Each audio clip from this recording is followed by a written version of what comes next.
L'objectif de cet essai est d'évaluer la résistance des caoutchoucs à l'action des liquides en mesurant leurs propriétés avant et après immersion. Oui, ça, ce sont les éprouvettes.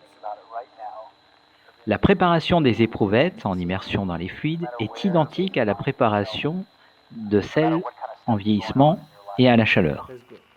Nous découpons les différentes éprouvettes qui seront testées à l'initiale et des éprouvettes qui seront utilisées pour l'essai d'immersion.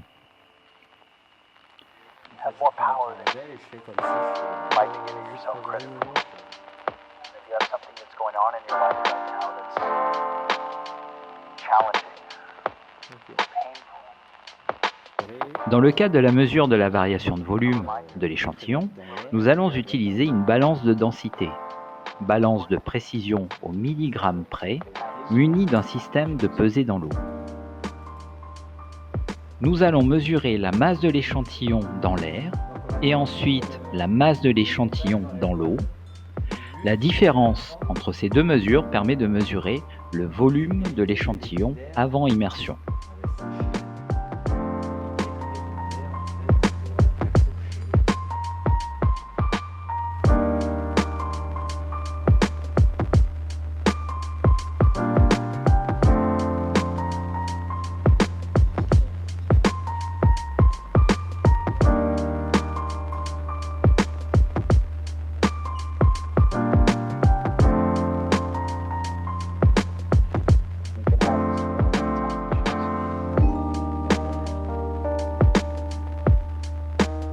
Attention, cette manipulation nécessite de prendre des précautions, absence de vibration ou de courant d'air, absence de bulles d'air dans l'eau et pas de bulles d'air accrochées à l'échantillon.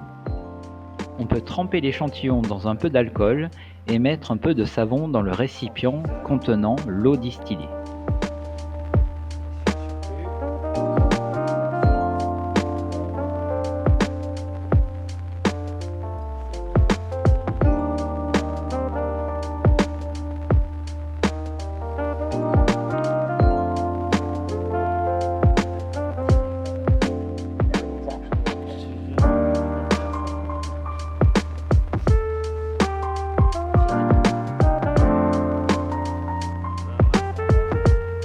Nous insérons les différentes éprouvettes qui vont être immergées sur un ressort, en s'assurant d'un espacement et ou d'une alternance qui évitera tout collage des éprouvettes entre elles.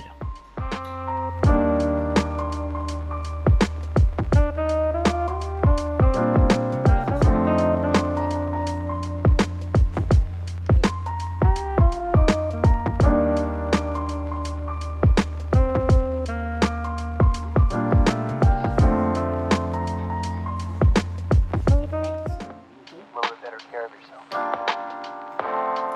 You're worth it. You can have this feeling anytime you choose.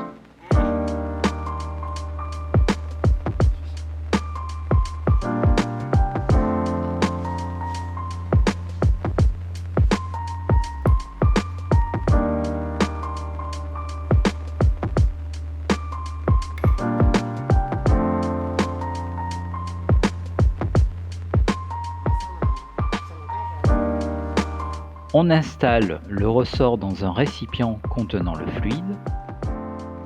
Les éprouvettes doivent rester en suspension dans le fluide, totalement immergées, sans toucher le fond. Le volume d'éprouvette devant rester inférieur à 15 fois le volume de fluide, il est déconseillé par ailleurs de mettre différents matériaux par récipient. Dans le cas d'une utilisation des tubes, programmer celle-ci à la température d'essai et s'assurer de l'atteinte et de la stabilisation en température. On installe le récipient contenant les éprouvettes dans les tubes.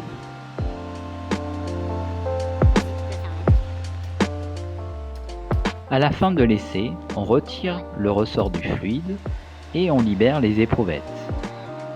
On laisse ensuite refroidir les éprouvettes entre 10 et 30 minutes dans une portion de fluide neuf.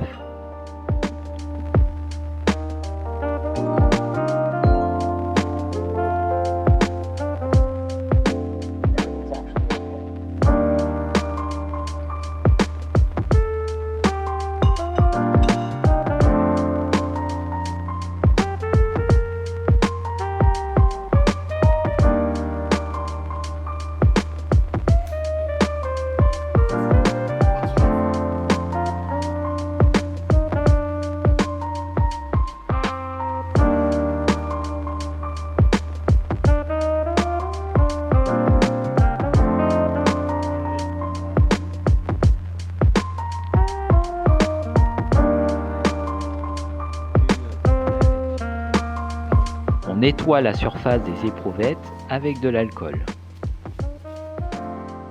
Les éprouvettes nettoyées seront retestées suivant les méthodes habituelles de caractérisation. Dans le cas de la traction, ne pas oublier d'intégrer la section initiale mesurée avant essai de vieillissement pour le calcul de contrainte. Dans le cas de liquide volatile, solvant, le temps maxi entre la sortie d'éprouvette du fluide et la mesure est de 1 à 2 minutes maximum. À titre d'exemple, des variations de propriétés dans un fluide en traction, en dureté et volume vous sont indiquées.